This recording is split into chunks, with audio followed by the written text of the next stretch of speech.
Friends, आज हम आपको सुनाने जा रहे हैं दो कोल गर्ल की कहानी। तो आइए शुरू करते हैं। शहर की दो टॉप क्लास कोल गर्ल में टॉप क्लास की दोस्ती थी। एक दिन जब दोनों साथ बैठकर पी रही थी और उन पर सुरूर छाने लगा था, तब एक ने जाम तैयार करते हुए मुस्कुराकर दूसरी से कहा, कल रात का मेरा ग्राहक तो टीबी का मरीज था। रात भर सिर्फ टटोल टटोल कर ही परेशान करता रहा। दोनों ठहाका मारकर हंस पड़ी। हंसते हंसते दूसरी ने, जो बेहद थकी सी लग रही थी, कहा, इससे ज्यादा तो उस बेचारे की बस की बात ही होगी ही नहीं। लेकिन मेरा ग्राहक तो पक्का पट्टा था। रात भर में ही बदन तोड़ कर रख दिया साले ने। एक बार फिर दोनों खिलखिला उठी। अपना जाम उठाते हुए दूसरी अचानक बोली, वैसे बहन, तुम तो काफी शिक्षित हो, फिर इस धंधे में कैसे फंस गई? पहली का मुख मुद्रा एकाएक गंभीर हो गया।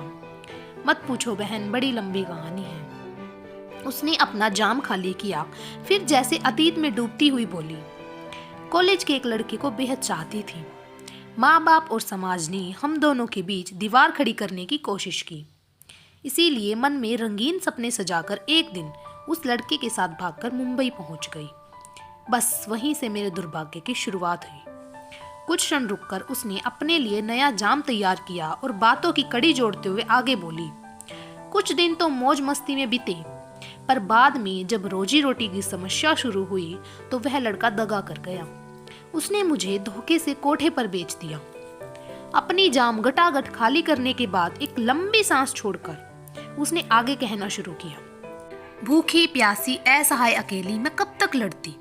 अंत में हारकर मुझे कोठे वालों की बात माननी पड़ी और इस तरह धीरे धीरे मैं पक्की वेश्या बन गई। एक नया जाम तैयार करके वह आगे बोली, जब कोठे वालों का विश्वास मुझ पर पूरा जम गया, तब एक दिन भागकर मैं इस शहर में आ गई। माँ बाप को स्पष्ट बताते हुए यहाँ से मैंने कई पत्र लिखे, लेकिन काफी दिनों तक इंतजार के बाद भी जब एक का भी जवाब नहीं आया तो हार कर फिर मैंने यही धंधा करना शुरू कर दिया।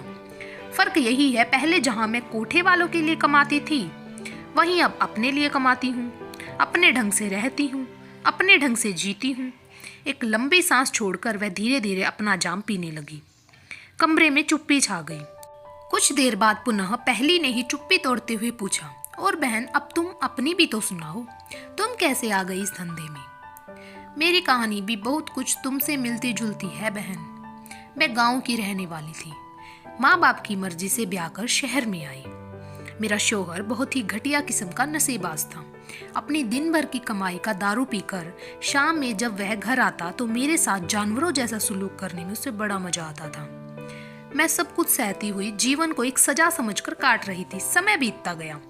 जब तक मैं एक बच्चे की माँ बन गई, तब तक उसके नशे की तलब हद की सीमा पार कर चुकी थी।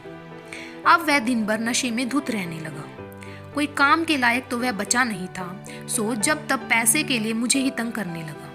हार कर मैं अपने बच्चे को लेकर मायके भाग गई। वह सांस लेने के लिए रुकी, फिर नया जाम बनाते हुए आगे बोली, वहाँ पिताजी गुजर चुके थे, बूढ़ी माँ विवश थी और भाई भाभी का व्यवहार भी बदल गया था।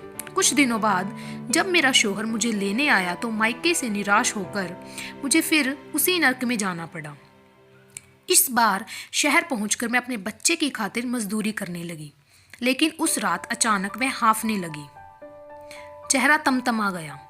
एक ही सांस में जाम खाली करने के बाद वह आगे बोली, उस रात मेरे शौहर के साथ एक और आदमी मेरे घर आया। दोनों साथ बैठकर पीने लगे। वह आदमी बार बार मुझे कामुक नजरों से घूर रहा था।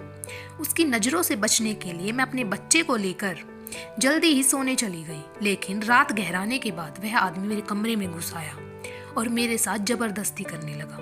मैं जब चीख कर अपने शौहर को बुलाने भागी तो उसने मुझे किसी कबूतरी की तरह पकड़ लिया और बोला, क्यों वक्त बर्बाद करती हूँ, वह क्या करेगा?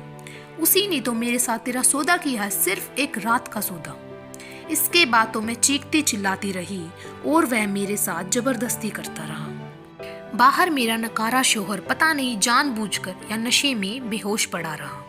उसने एक नया जाम बनाते हुए आगे कहा, बस उसी दिन के बाद मैं इस गर्म गोश्त के बाजार में उतर गई।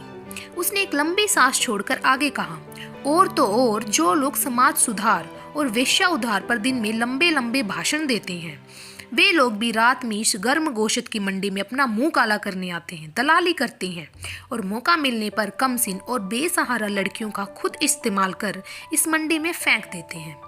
खैर, उसने आगे कहा, इस धंधे में मुझे जो कुछ भी मिलता है उसे बच्चे के भविष्य के लिए खर्च करती हूँ या सहेज कर रखती हूँ।